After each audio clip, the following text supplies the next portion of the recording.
ಪವಿತ್ರ ನೋಡೋದಕ್ಕೆ ತಾಯಿ ಹಾಗೂ ಪುತ್ರಿ ಬಂದಿದ್ದಾರೆ. ಕುಟುಂಬಸ್ಥರಿಗೆ ಬಹಳ ನೋವಿನ ವಿಚಾರ, ನೋವಿನ ಸಮಯ ಇದು.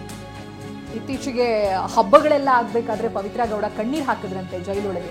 ಮಗಳ ಜೊತೆಗೆ, ತಾಯಿ ಜೊತೆಗೆ ಕುಟುಂಬ ಸೇರಿ ಖುಷಿ ಖುಷಿಯಿಂದ ಆಚರಿಸ್ತಾ ಇದ್ವಿ. ಬಟ್ ಈಗ ಪರಿಸ್ಥಿತಿ ಹೀಗಾಗಿದೆ ಅಂತ.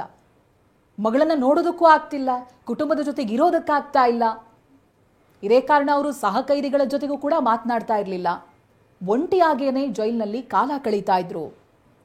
ಇದೀಗ ಪವಿತ್ರ ಗೌಡ ಟ್ರಯಲ್ ಪ್ರಾರಂಭ ಆಗ್ತಾ ಇದ್ದ ಹಾಗೆ ಅವರ ಪುತ್ರಿ ಹಾಗೆ ತಾಯಿ ಕೂಡ ಬಂದಿದ್ದಾರೆ. ತಾಯಿಗೆ ಬಹುಶಃ ಇದನ್ನು ನೋಡೋದಕ್ಕೆ ಇನ್ನೆಷ್ಟು ಸಂಕಟ ಆಗಬೇಡ. ತನ್ನ ಮಗಳು ಇಂಥ ಒಂದು ಆರೋಪವನ್ನು ಹೊತ್ಕೊಂಡಿದ್ದಾರೆ. 81 ದಿನ ಆಯಿತು. 2ನೇ ಬಾರಿ ಜೈಲು ಪಾಲಾಗಿರೋದು. 81 ದಿನ ಆದಮೇಲೆ ಇದೀಗ ಮತ್ತೆ ಕೋರ್ಟ್ನತ್ತ ಬರ್ತಾ ಇದ್ದಾರೆ ಅನ್ನುವಂಥ ನೋವು. ಮತ್ತೊಂದು ಕಡೆ ಮಗಳಿದ್ದಾರೆ.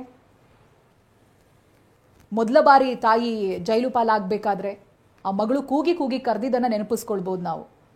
ಬಟ್ ಇವರು ಏನೂ ಆಗಲ್ಲ ಅನ್ನೋದಾಗಿ ಧೈರ್ಯ ಹೇಳ್ತಾ ಇದ್ರು. ಜೊತೆಗಿದ್ದವರು ಕೂಡ ಮಗಳಿಗೆ ಧೈರ್ಯ ಹೇಳಿದ್ರು. ಬಟ್ ಆ ಹುಮ್ಮಸ್ಸು, ಧೈರ್ಯ ಈಗ ಯಾರ ಮುಖದಲ್ಲೂ ಕಾಣಿಸ್ತಾ ಇಲ್ಲ, ಇನ್ಕ್ಲೂಡಿಂಗ್ ದರ್ಶನ್.